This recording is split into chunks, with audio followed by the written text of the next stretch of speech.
ഓണക്കാലത്തിനിടയ്ക്കും ചിലർ പുട്ടുകച്ചവടം നടത്തുന്നത് പ്രേക്ഷകരുടെ ശ്രദ്ധയിൽപ്പെട്ടിട്ടുണ്ടാകും. ഈ മാസം ഉദ്ഘാടനം നടത്താൻ നിശ്ചയിച്ചിരുന്ന ഒരു കെട്ടിടം, അത് സർക്കാർ കെട്ടിടമാണ്, വില്ലേജ് ഓഫീസാണ്. അത് പണിയാൻ ഏൽപ്പിച്ചത് ജില്ലാ നിർമ്മിതി കേന്ദ്രത്തെയാണ്. ഒടുവിൽ പണിഞ്ഞു വന്നപ്പോൾ ആവശ്യത്തിന് സിമെൻറ്റും ചേർത്തില്ല, ആവശ്യത്തിന് കമ്പിയും ചേർത്തില്ല. സംഭവം മൊത്തത്തിൽ പാളിപ്പോയി. അത് പിന്നീട് വന്ന എഞ്ചിനീയർ കണ്ടുപിടിച്ച എഞ്ചിനീയറെ പുറത്താക്കി. ഇപ്പോൾ റിപ്പോർട്ടർ ഇന്നലെ ആ വാർത്ത സംപ്രേഷണം ചെയ്ത് പ്രേക്ഷകർ കേട്ടിട്ടുണ്ടാവും. ആ വാർത്തയ്ക്ക് ഒരു ഇമ്പാക്റ്റ് ഉണ്ടായിരിക്കുന്നു. Reporter big impact.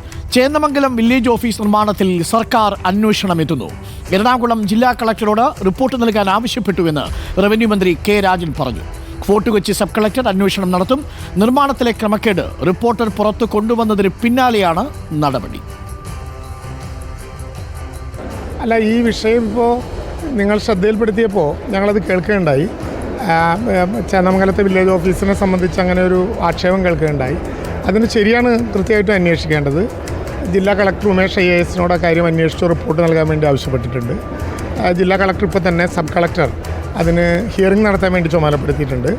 സ്വാഭാവികമായിട്ടും അങ്ങനെ ആക്ഷേപം ഉന്നയിച്ച ആളോട് എന്താണ് അവർ പറയാനുള്ള കാരണമെന്ന് അന്വേഷിച്ച് അത് കൃത്യമായത് ബോധ്യപ്പെട്ടതിന് ശേഷമേ അതിൻ്റെ ഉദ്ഘാടനം ഉൾപ്പെടെയുള്ള നടപടികളിലേക്ക് കിടക്കുള്ളൂ. ഈ യാഥാർത്ഥ്യം എന്താണെന്ന് അറിയണം. ആദ്യം പറഞ്ഞ വാർത്ത കേട്ടു, അങ്ങനെ ഒരു ആക്ഷേപവും സ്മാർട്ട് വില്ലേജ് ഓഫീസുകളെ സംബന്ധിച്ച് ഉണ്ടാകരുത് എന്നുള്ളതുകൊണ്ടാണ് ജില്ലാ കളക്ടറോട് തന്നെ കർശനമായിട്ട് അക്കാര്യം അന്വേഷിക്കാൻ പറഞ്ഞത്. ജില്ലാ കളക്ടർ മേൽനോട്ടത്തിൽ അതിനെ സംബന്ധിച്ച് അന്വേഷണം നടത്തും. സബ് കളക്ടർ തന്നെ ഹിയറിംഗ് നടത്തുന്നു എന്നുള്ളതുകൊണ്ട് വേറെ പ്രയാസങ്ങളൊന്നും ഉണ്ടാകില്ല. അവരോടും അഭിപ്രായം തേടും, നടത്തിയ മറ്റുള്ള ആളുകളോടും തേടും, അവിടുത്തെ റവന്യൂ ഉദ്യോഗസ്ഥന്മാരോടും തേടും. അപ്പോൾ ആ കാര്യത്തിൽ നമുക്കൊരു കൃത്യത ഉണ്ടാക്കാൻ കഴിയും. ദിവസവേതനം എന്ന് പറഞ്ഞാൽ എത്ര ദിവസത്തേക്ക് വെച്ചാൽ അതിൻ്റെ കരാർ അനുസരിച്ച് നോക്കേണ്ടി വരും.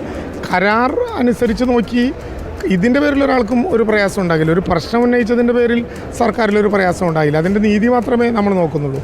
അത് നോക്കിയതിന് ശേഷം കളക്ടർ അക്കാര്യം അറിയിക്കും. അർജുൻ മട്ടന്നൂരാണ് ഈ വാർത്ത പുറം ലോകത്തെത്തിച്ചത്. അർജുൻ മട്ടന്നൂർ നമുക്കൊപ്പം ചേരുന്നു. Arjun Mattannur, very good morning. Minister എന്തായാലും ഈ വിഷയത്തിൽ ഇടപെട്ടു. മിനിസ്റ്റർ ആത്മാർത്ഥമായി തന്നെയാണ് ഇത് പറയുന്നത് നമുക്കറിയാം. കാരണം ഏതെങ്കിലും തരത്തിൽ വില്ലേജ് ഓഫീസ് ഉദ്ഘാടനം ചെയ്ത് തൊട്ടടുത്ത ദിവസം ഇതെല്ലാം കൂടി പൊളിഞ്ഞിണങ്ങി താഴെ വീണെങ്കിൽ ഈ സർക്കാരിന് പേരുദോഷമാവുമല്ലോ. ചില ഉദ്യോഗസ്ഥന്മാരും കോൺട്രാക്ടർമാരും കൂടി നടത്തുന്ന ഈ അഴിമതിയുടെ ഒരു നേരുദാഹരണമായി നിൽക്കുകയാണ്. നമ്മൾ നേരത്തെ പഞ്ചവടിപ്പാലമെന്നും പിന്നീട് പാലാരിവട്ടം പാലമെന്നും ഒക്കെ പറഞ്ഞ് ചർച്ച ചെയ്തിരുന്നു കഴിഞ്ഞ സർക്കാരിൻ്റെ കാലത്ത്. ഈ സർക്കാരിന് അങ്ങനെ ഒരു ബാധ്യതയായി തീരുമാനിക്കുന്ന കെട്ടിടത്തിൻ്റെ നിർമ്മാണാപാകതയാണ് ഇപ്പോൾ നമ്മൾ ചൂണ്ടിക്കാണിച്ചത്. മിനിസ്റ്റർ പറഞ്ഞതിൽ നിന്ന് നമ്മൾ മനസ്സിലാക്കുന്നത് ഉടൻ നടപടി ഉണ്ടാവും എന്ന് തന്നെയല്ലേ അർജുൻ?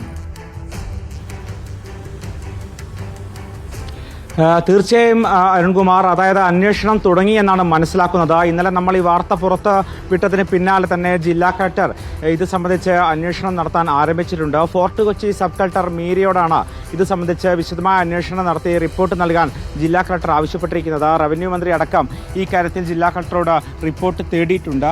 എന്തായാലും 1600 സ്ക്വയർ ഫീറ്റിലുള്ള ഒരു കെട്ടിടം 44 ലക്ഷം രൂപ ചെലവഴിച്ച് നിർമ്മിക്കുന്നു. അതിൽ തന്നെ വലിയ അഴിമതി നടക്കുന്നു എന്നുള്ളതാണ് യാഥാർത്ഥ്യം. മാത്രവുമല്ല, ഇത് സംബന്ധിച്ച് അതിന്റെ രണ്ടാം ഘട്ട നിർമ്മാണത്തിന് മേൽനോട്ടം വഹിച്ച എഞ്ചിനീയർ തന്നെയാണ് ഇത് കണ്ടുപിടിച്ചത് എന്നുള്ളതാണ് ഇതിന്റെ പ്രത്യേകത. കാരണം പുറത്തുനിന്നുള്ള ഒരു ആക്ഷേപമല്ല, ഈ നിർമ്മാണം നേരിട്ട് നടത്തിയ ഉദ്യോഗസ്ഥ തന്നെയാണ് ഇതിൽ ഇത്തരത്തിലൊരു സംശയം പ്രകടിപ്പിക്കുന്നത്. മാത്രവുമല്ല, അതിന്റെ ചില പഴയ ഫോട്ടോസ് അടക്കം അവർ ശേഖരിച്ചിരുന്നു. ഈ ഫോട്ടോയിൽ നിന്നൊക്കെ തന്നെ അവർക്ക് വ്യക്തമാകുന്നത് ആവശ്യത്തിന് കമ്പികളില്ല, സിമന്റ് ഇല്ല എന്നത് തന്നെയാണ്. എന്തായാലും ജില്ലാ നിർമ്മിതി കേന്ദ്രമാണ് ഇതിന്റെ നിർമ്മാണ ചുമതല ഏറ്റെടുത്തിരിക്കുന്നത്. അവരുടെ തന്നെ പെർമനന്റായ ഒരു എഞ്ചിനീയർ ഉണ്ട്, ബെന്നി പി എന്നാണ് അദ്ദേഹത്തിന്റെ പേര്. അദ്ദേഹമാണ് ഇതിന്റെ ആദ്യഘട്ട നിർമ്മാണം നടത്തിയത്. ഈ ആദ്യഘട്ടത്തിലാണ് ഇത്തരത്തിലുള്ള ക്രമക്കേട് ഉണ്ട് എന്ന് സംശയിക്കുന്നത്. സ്വാഭാവികമായും ഈ എഞ്ചിനീയർമാരോട്, അതോടൊപ്പം തന്നെ നിർമ്മിതി കേന്ദ്രയുടെ പ്രൊജക്ട് മാനേജർ, പ്രൊജക്ട് എഞ്ചിനീയർ എന്നിവരോടൊക്കെ തന്നെ ശാരികയിലേക്ക് പോയിട്ട് വരാം. ശാരികയാണല്ലോ ഈ ക്രമക്കേട് കണ്ടെത്തിയത്. Sarika, very good morning. ഇടപെടൽ ഉണ്ടായിരിക്കുന്നു. നമ്മുടെ വാർത്ത പുറത്തു വന്ന മണിക്കൂറുകൾക്കുള്ളിൽ റവന്യൂ വകുപ്പ് മന്ത്രി ഈ കാര്യത്തിൽ വിശദീകരണം ആവശ്യപ്പെട്ടിരിക്കുകയാണ്. കളക്ടർ അന്വേഷണം ആരംഭിച്ചു. സബ് കളക്ടറോട് റിപ്പോർട്ട് സമർപ്പിക്കാൻ ആവശ്യപ്പെട്ടിട്ടുണ്ട്. കുറ്റക്കാർക്കെതിരെ നടപടി റിപ്പോർട്ട് വരുമ്പോൾ അത് കുറ്റമറ്റതായിരിക്കും എന്ന് വിശ്വസിക്കുന്നുണ്ടോ? അതെ, തീർച്ചയായും. അതുകൊണ്ടാണല്ലോ ഞാൻ ഇങ്ങനെ തന്നെ ഒരു അഭിപ്രായം ഞാൻ പറഞ്ഞത്. വളരെ നല്ല രീതിയിലാണ് അത് റിപ്പോർട്ടർ ചാനലും അത് അവതരിപ്പിച്ചത്. ഇങ്ങനെയുള്ള ന്യൂസുകൾ കൊണ്ടുവരണം. കാരണം വെച്ച് കഴിഞ്ഞാൽ സർക്കാരിന്റെ കളങ്കം വയ്ക്കുന്ന രീതിയിൽ ഉദ്യോഗസ്ഥ തലത്തിൽ ഇങ്ങനെ ഒരുപാട് സംഭവങ്ങൾ നടക്കുന്നു. അത് സർക്കാരിലേക്കൊന്നും എത്തുന്നില്ല ആക്ച്വലി. അപ്പം എനിക്ക് ഒരു കാര്യം പറയാനുള്ളത്, ഞാനൊരു സ്ഥാപനത്തിനെതിരെ അല്ല. ഞാൻ ആ നിർമ്മിതി എന്നുള്ള സ്ഥാപനം നല്ല രീതിയിൽ നടത്തണം, നല്ല രീതിയിൽ പോകണം. അത് പക്ഷെ വ്യക്തികൾ നന്നായാൽ മാത്രമല്ലേ ഒരു സ്ഥാപനവും നന്നാവത്തുള്ളൂ. അപ്പം ഞാൻ ആകെ 1.5 വർഷം നിർമ്മിതി രീതിയിൽ ജോലി ചെയ്തിട്ടുള്ള എനിക്ക് ആരോടും ഒരു വ്യക്തിവൈരാഗ്യവുമില്ല. ആ ഒരു സ്ഥാപനം നല്ല രീതിയിൽ കൊണ്ടുപോകാനായിട്ട് ഞാൻ ഈ 1.5 വർഷക്കാലം എന്റെ രീതിയിൽ ഞാൻ പ്രയത്നിച്ചിട്ടുണ്ട്. എന്റെ അഭിപ്രായങ്ങൾ ഞാൻ ഏറ്റവും നല്ല കാര്യം ഈ സർക്കാരിനൊരു ചീത്തപ്പേരുണ്ടാക്കുന്നതിൽ നിന്ന് താങ്കൾ ഈ റവന്യൂ വകുപ്പിനെ രക്ഷിച്ചു എന്നുള്ളതാണ്. ഇല്ലെങ്കിൽ ഈ പാവം റവന്യൂ വകുപ്പ് മന്ത്രിയൊക്കെ ഇതിനകത്ത് കുടുങ്ങിപ്പോയനെ. അപ്പോൾ റവന്യൂ വകുപ്പ് മന്ത്രി എന്തായാലും ഇക്കാര്യത്തിൽ ഒരു ഉത്തരവിട്ടിട്ടുണ്ട്. താങ്കളത് പുറത്തു കൊണ്ടുവന്നു, റിപ്പോർട്ടർ TV-യിലൂടെ ഇത് പുറം ലോകത്തെ അറിയിച്ചു. നിർമ്മിതി കേന്ദ്രത്തിനെതിരെ ഒരുപക്ഷെ ആ ഉദ്യോഗസ്ഥനെതിരെ തന്നെ ഒരുപക്ഷെ നടപടിയിലേക്ക് കാര്യങ്ങൾ വന്നേക്കാം.